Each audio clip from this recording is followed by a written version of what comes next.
আসসালামু আলাইকুম। আজকে আমরা নবম এবং দশম শ্রেণীর গুরুত্বপূর্ণ একটি অঙ্ক শিখব, যেটি হলো সেট, যা পরীক্ষায় পড়ার সম্ভাবনা 99%। সেই সেট সম্পর্কে বিস্তারিত একটি ক্লাসে বিস্তারিত খুঁটিনাটি যত বিষয় আছে আমরা আজকে তার বিস্তারিত জানার চেষ্টা করব। সেরকম ভাবে আমরা আজকের এই ক্লাসটা নিয়ে এসেছি। একটু মনোযোগ সহকারে দেখলে আমার মনে হয় এই ক্লাসের পরে আর কখনো সেট সম্পর্কে কোনো প্রকারের সমস্যা হবে না। সেরকম ভাবে আমরা বুঝিয়ে দিচ্ছি।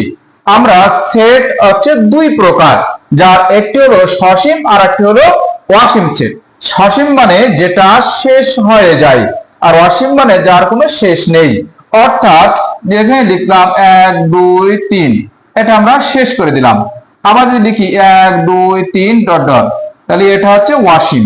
এটা হলো সসীম, যার সীমাবদ্ধ আছে সেটা সসীম, যার সীমা নেই সেটা হচ্ছে অসীম। এবার সেট প্রকাশের পদ্ধতি, অর্থাৎ সেটটাকে দুইটাই ভাবে প্রকাশ করা যায়। তার একটি হলো সেট গঠন পদ্ধতি, আর একটি হলো তালিকা পদ্ধতি।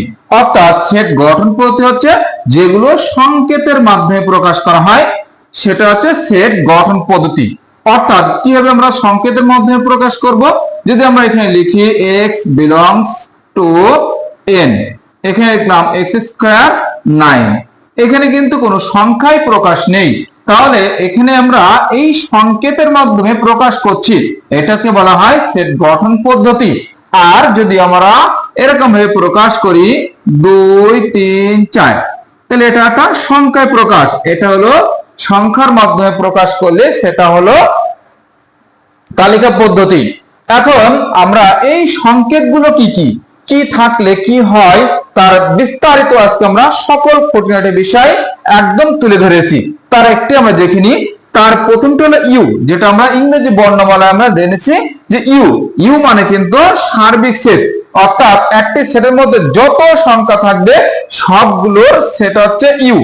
আর এন, এন মানে হচ্ছে স্বাভাবিক সংখ্যা প্লাস গুলো, অর্থাৎ 1 2 3 4 5 6 7 8, এভাবে স্বাভাবিক সংখ্যা যত আছে সেইগুলো সব হলো এন এর মান।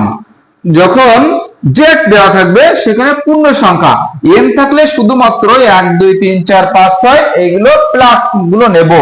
আর যখন জেড থাকবে এটাকে বলা হয় পূর্ণ সংখ্যা, অর্থাৎ প্লাসও নিতে হবে মাইনাসও নিতে হবে। এরপর আছে ইউ এর মতো দেখতে, কিন্তু এটা ইউ নয়, এটাকে বলা হয় ইউনিয়ন, অর্থাৎ সংযোগ সেট।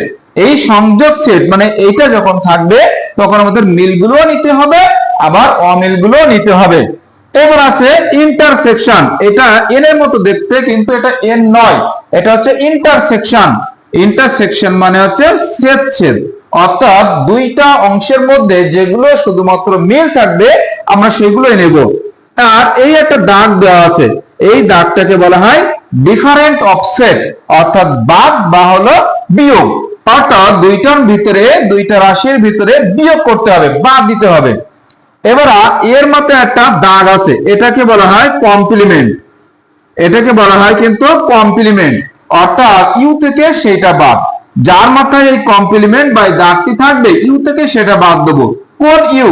এই ইউটা হলো এই ইউ থেকে সেটা বাদ দেবো। বির মাথায় কমপ্লিমেন্ট আছে, তাহলে ইউ মাইনাস বি, এর মাথায় কমপ্লিমেন্ট, তাহলে ইউ মাইনাস এ, এরকম।